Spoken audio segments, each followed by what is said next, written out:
வாழ்க வளமுடன். இன்றைக்கி நம்ம பேச போகிறது மகரிஷி சொல்லியிருக்கிற அளவு முறைகள். அதாவது ஒரு நல்ல ஒழுக்கமான வாழ்க்கைக்கு தேவையான அளவு முறைகள் எது எதுன்னு பார்க்க போனாக்கா food, work, sleep, sexual graduation, thought, இவைகள் அதிகமாகவும் இருக்கக்கூடாது, குறைவாகவும் இருக்கக்கூடாது.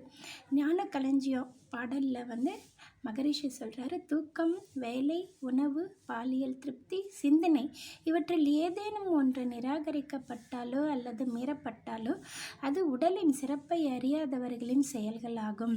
ஃபுட்டுன்னு சொல்லும்போது நம்ம வாழ்க்கைக்கு உடலுக்கு இயக்கத்திற்கு நம்மளுடைய அன்றாட நடவடிக்கைகளுக்கு தேவையான ஆரோக்கியமான சாத்விக உணவுகளை அளவுக்கு அதிகமாக இல்லாமல் குறையமாக இல்லாமல் எடுத்துக்கிறதுக்கு உடல் ஆரோக்கியமாக இருப்பதற்கு வழிவகுக்கும். அடுத்து பார்த்திங்கன்னா ஸ்லீப்பும் அதிகமாகவும் தூங்கக்கூடாது, குறைவாகவும் தூங்கக்கூடாது. அதிகமாக தூங்கினாக்க அதுலேயும் பிரயோஜனம் இல்லை. குறைவான தூக்கம் மறுநாள் நம்மளுக்கு சோர்வை தான் தரும். அதே போல் வேலையும் நம் உடலுக்கு ஏற்ற வேலைகள் தான் செய்யணும். அளவுக்கு அதிகமான வேலைகள் செய்யும்போது அதிக அளவு உடலில் எனர்ஜியை இழக்க வேண்டியிருக்கும். குறைவான வேலை நம்ம திரும்பியும் நம்மளை சோம்பேறிகளாக தான் ஆக்கும். அளவோடு இருக்கணும்.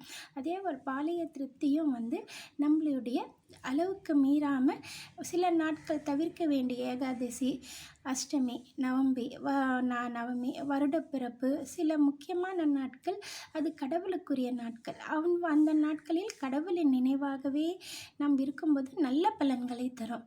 அதே போல் தாட்ஸை பொறுத்த அளவுக்கு இங்கே நிறைய விஷயங்கள் வரும். நம்ம எண்ணங்கள், இதில் எண்ணங்கள், தாட்ஸு, வேர்ட்ஸு, டீட்ஸு இவைகள் தான் நம்மளுடைய இம்ப்ரிட்ஸ் அண்ட் மைண்டாக மாறுது. அப்படின்னும்போது நல்ல எண்ணங்கள், குட் தாட்ஸ் நம்ம வாழ்க்கை முறையை நல்லபடியாக கொண்டு வரும். பேட் தாட்ஸ் நம்ம உடலையும் பாதிக்கும், அதே போல் நம்ம சுற்றி இருக்கிறவங்களையும் பாதிக்கணும். இவைகள் அளவு மீறாமல் இருக்கணுன்றது பகவத்கீதையில் கிருஷ்ணர் சொல்கிறார்.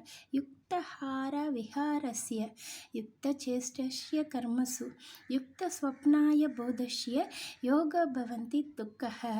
அதாவது யாருடைய உணவு மற்றும் அவருடைய பழக்க வழக்கங்கள் பேலன்ஸ்டாக இருக்கோ, யாருடைய ஆக்டிவிட்டீஸ், மூமெண்ட்ஸ் எல்லாம் பேலன்ஸாக இருக்கோ, யாருடைய தூக்கமும் அவர்களுடைய விழிப்பு நிலையும் பேலன்ஸாக இருக்கிறாங்களோ, எரோஸ்த சாரோஸ் அவர்கள் துன்பங்களிலிருந்து விடுபடுகிறார்கள் அப்படின்னு கிருஷ்ணர் பகவத்கீதையில் சொல்கிறாரு.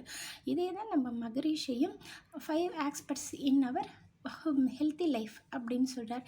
இதைகளை நம்ம கடைப்பிடிச்சாலே நம்மளுக்கு ஆரோக்கியமான வாழ்வு என்பது நிச்சயம்.